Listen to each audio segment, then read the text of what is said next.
Hello and welcome to another one of my business snappy chats. This is all about learning and growing together in business because guess what? I've been in business on my own for 9 years and it can get really, really lonely. I'm Christine Bell and I'm a customer strategist, but we're not going to be talking about me today. I've set up these snappy chats every Wednesday at 10 a.m. Sydney time, and it's all about bringing in a guest who's also a small business owner and entrepreneur and learning from them and growing together because guess what? Most of us go through same challenges in small businesses. So why not get together and learn from each other and at the same time build a community? And if you're not already part of the Pounds of Business community, I highly recommend that you check it out as well. So I'm going to bring on my guest now. He's amazing. He's Brad Younger. He's right here in Sydney with me. I've met him several times through networking. He is amazing at technology, which is my biggest fear and issue in the world when it comes to business. And he's helped me tremendously. So let's bring him on and find out more. Hello, Brad. How are you? Hey, Christine. Thanks for having me on. This is fantastic. Yes, and thanks for that. Nice I'm so glad you could make it. Now we got Jackie Olmsted here from the Hounds of Business community, and we got Ollie as well. So that coming in from both Europe and from France and from the US. So thank you for being here. Now tell us a little bit more about you because you're also part of the Hounds of Business community and also part of Edward Sears community here in Sydney. So this is how I know you. Yes, nice. Yeah, well, I run a company called Brookie IT. We are business IT specialists, so we particularly look at business technical. Sorry, can't say that word this morning. Technical solutions for particularly focused on businesses. So making sure they support your business goals, essentially. Currently focused on cybersecurity. So you may be seeing in the news, and particularly from my news feed, that we are daily getting attacked by different adversaries on the internet. Majority of those are actually coming from state-based attacks, unfortunately. Oh dear, that's USA, hey? Can't trust them. I'm just kidding. I'm just going to say we've got plenty of Americans. And Ollie, I'm sorry, I accidentally said France, not Belgium. He's from Belgium. Kelly is here. Jason is here. Melissa is here. Mike Asher-Brown is here. He's the leader of the Hounds Business community. Reach out to him. You definitely want to join this community. And as we were just saying, in case you didn't hear it, those US citizens or US-based people, they're not very nice to us at the moment in Australia, attacking us with cybersecurity, yeah? When I say state-based, I'm not talking about United States. I'm talking about government-based. Fair enough. Let's get clear. It's not the individuals that are doing this to us in Australia. It's the government people or whatever. Someone is doing it. Who knows? So I'm now on a mission to help, particularly those solopreneurs and smaller businesses. I'm going to be providing a lot of free training. There's only a half a dozen things you really need to do to protect yourself. So things just like good password management, making sure you got backups, that sort of stuff. So it'll be you'll be seeing a lot of free training coming from me. I just want to help make the internet a safer place. My husband is going to appreciate you so much because guess what? When I started my business, I nominated him as the director of technology in my business and IT. And guess what? He is so excited that I met you, Brad, because he's very much happy for you to deal with me more than him having to deal with me. Because guess what? I'm nicer to you than I am to him when things go wrong in technology. Nice. And you did help me very much, not with cybersecurity, maybe we'll get there, but you did help me very much in terms of my emails all going to spam because they weren't authenticated. So you helped me authenticate everything and you were so patient with me. So I really appreciate it. No worries at all. And that was actually a security thing that we did. Well, there you go. You managed me to do security. Yeah. It's just how you sell it in, hey? It's just how you sell it in. And we got Isabel's here too. We got all the fantastic people from the Hounds. So thank you for being here. Nice. Hello, Hounds people. Awesome. Now, tell me a little bit about, we talked about this a little bit before we got started in terms of challenges. So you started your business originally last year and then kind of, you told me, took a step back and now you're back again. So tell me about what happened and what was the big challenge? Because I think it's something a lot of us actually experienced to some extent, whether we realize it or not. Yeah, so what I've found, in particular in the last couple of weeks, when I look back, is I think I had a timing issue in the business. So back in October last year, I realized I needed to do something else. So I started looking at what I could do. So I tried selling some cybersecurity services to small businesses and found that they weren't buying. So I was just like, well, if they're not buying, there's no market there. So I need to look at something else. Tried a few different things, tried things like process automation or automation, most people know it as, and just some standard help desk stuff. And some of that was working. People were wanting to buy it, but they weren't willing to spend a lot of money. So I was like, in October, I was like, well, this is all too hard. Come around to March, and I really needed to do something. So jumped back into cybersecurity, was finding still no one was buying anything, and no one was interested. I think that's when I spoke to you, Christine, and we looked at how to get across the broader market and how to market myself across the broader technical. So, which is where we position myself as a business technology specialist. And then been fine the last couple of weeks. I've been able to get a lot of conversations and potentially some sales back in cybersecurity. And the reason being, obviously, the market's heating up. So looking back over that 6 months, the timing was just not right back in October, but it is now. So yeah. I love this, and I wanna reply to what you're just saying because it fits in with some consumer psychology. Now, I just want to give a shout out to Jason as well. He said he wants to talk to me about you. Well, you should probably just talk to Brad about him. But I can tell you how amazing he is. I was actually just on Jason, listening to Jason interviewing Isabel on his show, and it was amazing. So if you don't. His show is usually an hour before mine, so if you haven't tuned into that, I highly recommend you go there as well. Now, back to this conversation. Here's something that I have learned, especially when there is, let's say, well, I think they have mentioned now we are possibly in a recession in Australia at this point. It started to come out. But what often happens, what I've learned, and, of course, don't take it as it's always the case, but especially when we're feeling the pressure economically, or we are scared of what might be coming financially, if we start feeling insecure around the finances, our own finances or the world, what happens is we move much more towards, is it a necessity versus is it a nice to have? And I'm wondering, I can't say, of course, because we are looking back to what happened with you in October, where you said, well, there just wasn't that much interest. It was potentially just because at that point it didn't feel like it was more like a nice to have potentially than a necessity in their mind. Does that make sense? It certainly does. Yeah, that is potentially right. Yeah. So it's definitely becoming more of a necessity. So things have heated up this year. There's a lot more attacks coming. There's a lot more. Here in Australia, we had the big data leak back in last year for Medibank Private. It's the biggest one we've had here in Australia. I was part of that one. Yeah, they just had the findings, and essentially the company just did not put enough measures in place. No. Simple measures, two-factor authentication, things like that would have stopped that data leak from happening. So. Yeah, I was one of the victim of it, and guess what? I actually had to fight to get them to actually monitor whether they had leaked anything, and it was out on the black market. They weren't offering it to everyone. Yeah. Yes. You had to actually fight for them to clean up their mess, so to speak. Yes. Yeah. Unfortunately, that's not part of the current legislation in Australia. The companies only have to notify. They don't have to provide any sort of cleanup or anything. As part of it, but I'm assuming that will be coming over the next year or so. There is more. I imagine that'll be the next selling point, that this time and next time they're selling to you, they're like, we're going to make sure that if something happens, we will take care of you. Yeah. That'll be the new selling point, for no doubt. There's always a way to sell something when there's something bad happening in the world. Yeah, we can always spin it into something else. We just got Rusty as well. We got Lisa Marie from the Sunshine Coast. It'd be nice and warm up there compared to Sydney.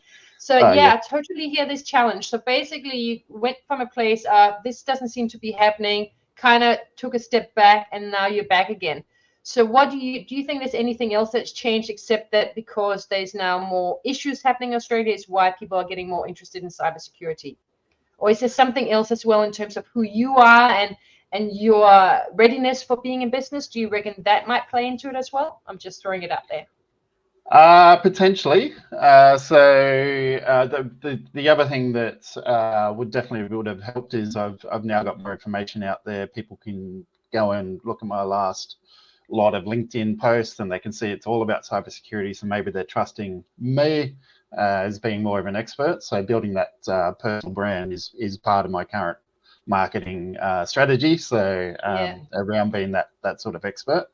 So yeah, things like that would definitely help. And that takes time. Often we think, well, I've got an offer. Clearly, there are people who need what I do. And then you're like, why are they not biting? Why do they want to talk to me? And often it's like, we're so busy and bombarded, and we can't remember everyone and everything we see. And unless we have the know, like, and trust factor in place, it's a lot harder for people to get people to take us seriously or even let us have a chat with them, let alone because we're bombarded with so many wanting to sell to us, Yes. So and that takes time. Building know, like, and trust takes time. It's not something we just go in and do like that.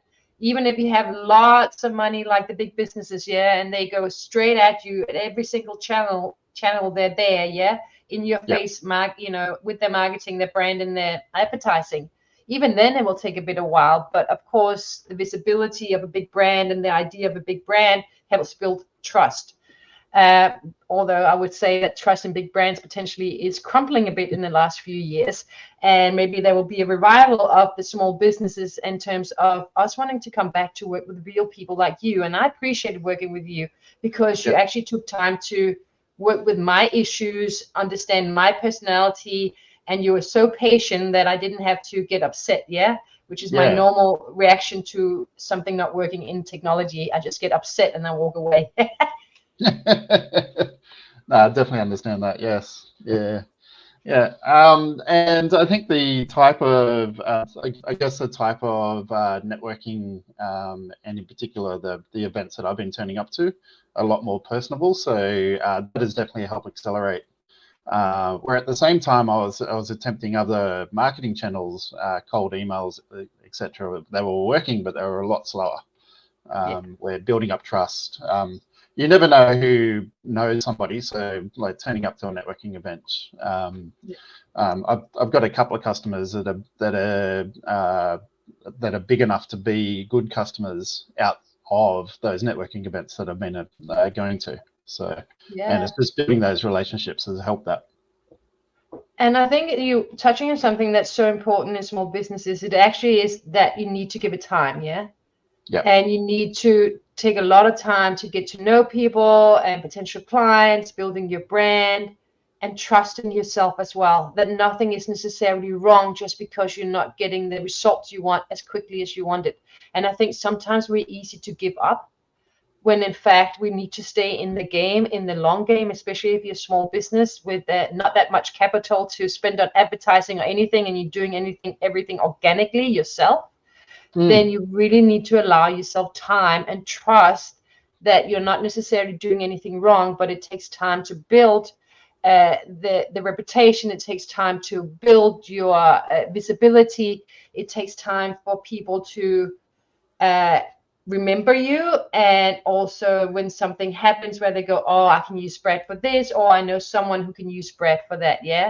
And that takes trust in ourselves that we're doing nothing wrong, which often a lot of small business owners is often a mindset issue. And there's a lot of people in the chat here who are great at this mindset stuff. Nice. Yes. I've been through a few different businesses, so I can definitely say I can pick out times where I felt like giving up just purely for the fact that I felt like I wasn't good enough. So and that's a big one. And some of us, not everyone, but some of us, plenty of us have had work, grown up with not believing we're great enough. Haven't had that sort of backing, or we, whatever has gone on in our childhood, whatever, where we build up this idea that we're not good enough. So we're always trying to prove ourselves. Which is kind of like in terms of manifesting, and Lisa Marie will talk more about this. We kind of manifest what we believe. And that's the truth for marketing as well. We need to understand our customers' beliefs because this will directly impact their decisions. But we've got to believe in ourselves. And Mike Ashburn is just saying, I love working with you. Thank you. But your kind words about Brad makes me want to work with him and refer him to others too. And this is the beauty. Once we start working with people and they like us, they will start saying nice things about us. And that is the ticket in terms of the gold, finding the gold in marketing. It's word of mouth referrals. Yes. They're great. So tell me a little bit more about where you're at in your business now. What's happening and where are the challenges now? Because now you're back in and you're going full hog for it. What's happening next? Because I love it. You're fairly new to business, and it's a journey. And there's a lot of people starting businesses. So with the decision to focus on cybersecurity, I think my next step is now to bring the message back in line across the board. So working on marketing assets, websites, way people get in. I'm going to be running live training, live events. Now that I know that these work really well, so I'll be starting some free live events for free training, cybersecurity training, starting next week or the week after. I did one last week as a practice run, and it was fun. So just love that. Basics. And you just touched on something else, courage, because a lot of people have great skills and they want to, present themselves on LinkedIn or another social media platform, but then we get scared. Are we good enough again? This imposter syndrome might come up. And it takes courage. When I first started my Snappy Chat, I'll give Edward Sear the credit for this. He kept saying to me, you got to start live. You got to do live. And I'm like, oh, I don't want to go live. What am I going to look like? How's it going to sound? And he's like, you just got to do it. And then one day the idea of Snappy Chat came a year and a half ago in January. And I thought, I'm just going to do it. And like you, I'm like, last week I said, should I advertise? You're like, no. Let's just do a practice run. And I was the same. Let's not advertise. Let's just show up and see how it goes. And that took courage. And so I appreciate that takes courage for you. And then you're going to do it again. So tell me, what made you take that next step? Because often we get stuck there going, oh, I should do these live things, but I'm not ready for it. I'll do it next week or next week or next week, and it never happens. Yep, I think the biggest thing was I didn't die doing it, so I'm still here. I can do it again, and then I mean, it's obvious that it works because you look across the board, and those people that are successful are doing this. So and it's a great way to build relationships because they actually get an experience of you, even if it's just a couple of minutes that they tune in. They get an actual experience of you. We got Jackie Holberg here as well, so I appreciate her. Hello to you, Jackie. She's wonderful from the Hounds of Business community as well. Lisa Marie loves your rocket in the background, by the way. Tell us a little bit about your rocket as well. Cool. That's a little one. If you look, there's a blue thing, and just behind that's a big red one. That was the big one I launched ages ago. But so essentially, I build model rockets as a hobby. I'll be putting up more details. Unfortunately, this year I haven't been able to actually launch many of my own for multiple reasons, including there's been a lack of rocket motors in the country, but that's all been fixed this year. So I'll actually start launching again. You'll see more videos I'll be sharing on LinkedIn as well as we go on. I love it. We have a goal to actually build a rocket that'll take me to space. Hoping to do that by next year. So I love that. You got big ambitions, and that's another thing in terms of small businesses, You got to have a drive, you got to have a vision, you got to have a purpose, you got to believe that you can make it, that you can go big. Stop hiding. And that's a big thing for small businesses. We hide. But in fact, we need to show up, and we need to be ourselves, and we need to be okay with people going, what the heck is wrong with her? Or she's a bit weird or whatever. Who cares? We're not for everyone. We're not meant to be for everyone. So I love this whole rocket thing. So and learning that about you, and it's a fantastic hobby. I don't know that many people that do that. Actually, I do know one other on LinkedIn, but you might know him, Cran. I'll be. I'm going up to the November launch, so I might see him up there. So tell me, what can we and this is being a big question, what can we learn from rocket in business? What can we learn from rocket building rockets and that hobby? What do we learn that we can apply in business? What have you learned? Incremental change is probably the best way. So like everything in life, a rocket is very simple. So the main characteristic of the main thing to do with rockets is we bring it back to Newton's third law, which is basically the equal and opposite reaction for those people that know anything about physics. It's basically, if you've got stuff coming out this way, the thing that's pushing it out is going to go that way. So we just bring things back to basics, and we teach a lot of, when we do mentoring, we teach a lot of people, particularly around the certification flights, to bring things just back to the basics and keep things simple. So I think that is an important lesson that that should be applied to business. So I love that. Like you start with thinking something, just bring it back to what's the core simple thing that needs to happen. So yeah, I love that, because what you're saying is incremental change. Don't expect. I'm sure there are some companies that goes from here to suddenly there, but they're few and in between, usually with investors behind them. But most often for us is incremental change, is incremental growth. And then what you're also saying is, when it gets too confusing, bring it back to basic. And I'll say the same is for connecting with your customers. The same is for your strategy and your marketing. Keep it simple. If you get too much stuff going on, we get confused as consumer because we're overwhelmed, as it is in life. So keep it simple, keep it clear, keep it, just on point, and make sure that you have the confidence in it too. And I love that teaching, because that's so important. And I think it's back to the problem as well. I'm teaching innovation at the university at the moment, and it's all about getting back to the real problem. So, as you were saying, and correct me if I'm wrong, is when you take it back, just go back, is what is the actual real problem you're solving, and figure that one out. Yeah. Yes, definitely. Yeah. So part of that certification process as well, you can't advance to the next level until you show that you've got some experience. So like a lot of dangerous things in the world that happen, so you can't just go up and start driving a forklift, for instance. You got to go and get your license, and to get your license, you got to do certain things. So it's the same in rocketry. So you just got to prove that you've got the basics and understand it. It'd be nice if we had that in business as well, but there's obviously no need. But yeah, I think we all need proof points. And in business, a lot of people start businesses without any skills, and sometimes they're successful.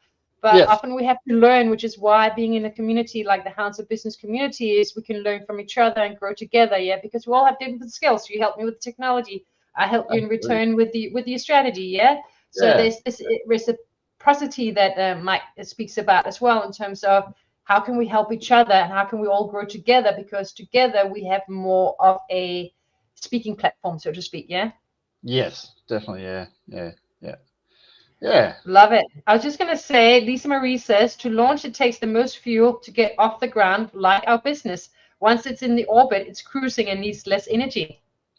That's correct. So you'll notice on the big rockets, they split, and like on the SpaceX one, the first bit comes back. Well, that only gets to about 10 kilometers above the Earth, and it's used up all that fuel just to get to that point. And then the next bit of fuel will allow it to go a lot further.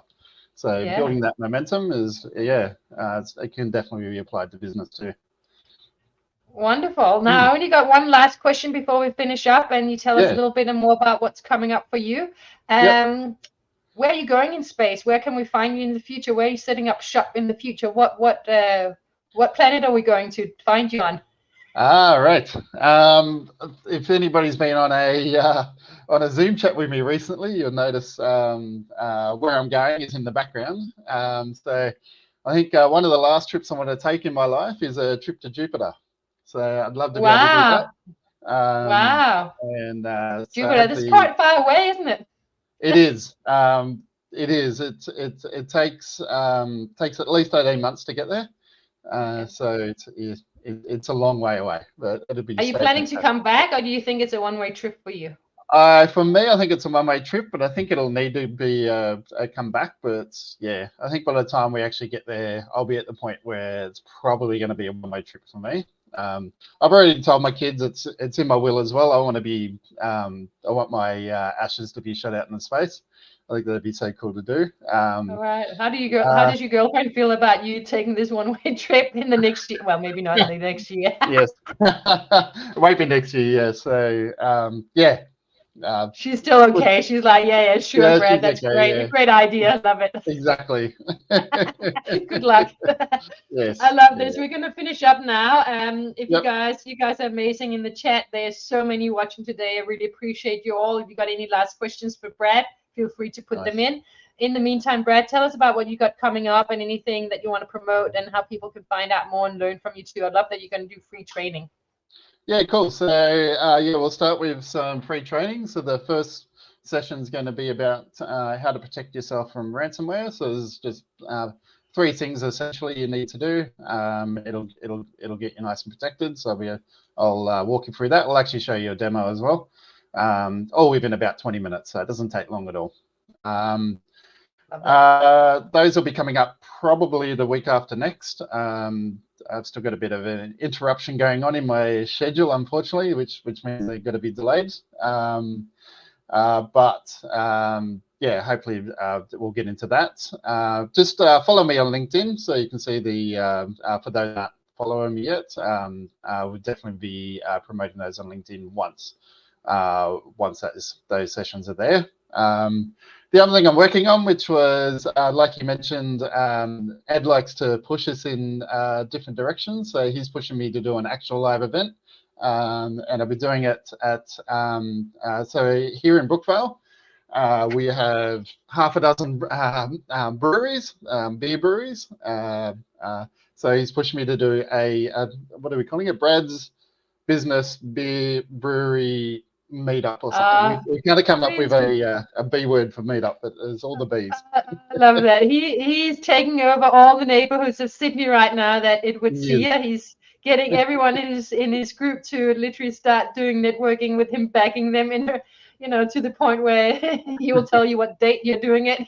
Exactly. But at least it will help. So bless him. I heard him with his sales pitch to other people in the group the other day. Bless him. I appreciate it. He's going to grow big in all the small areas of Sydney and probably beyond that in Australia. There will be a meetup with Edward Sear, not always hosted by him, in every single town. I love that. Thank you so much. And Lisa Marie, last advice from her is take some potato seeds to Jupiter on your. Nice. Yes. Yes. So thank you so much, guys, for being here. Thank you so much, Brad. I enjoyed talking to you. Obviously, we had many chats because we're both in Sydney and we met several times. So thank you so much. Any last things you want to say before we finish up? And thank you to the amazing people who are still here. We appreciate you all. Melissa, Ollie, Jackie, Lisa, Mike. And I think there was a few more people coming in here. We had Jason. We had Dr. New was here. Jackie, 2 Jackies. We had a lot of people. Thank you so much for all showing up. Yeah. Yes, thank you to everybody for coming in and listening in. It was fantastic. And next time you're going to promote your events in the House of Business community too, yeah? So everyone can yes, I'll get there. Unfortunately, the last couple of weeks I've just been smashed by other things, unfortunately, away from the computer. But you'll see me more and more in the communities coming up. That's all good. And guess what? I totally agree. Sometimes we just got to try things out, have practice run. It's really important that we practice in small businesses. That will help us build courage and it will help us build confidence as well. So I appreciate you. Thank you so much for your time. Thank you for everyone who's looking in. Thank you for having me on. All right. We'll see you around. We're going to wave until I actually finish. We're just going to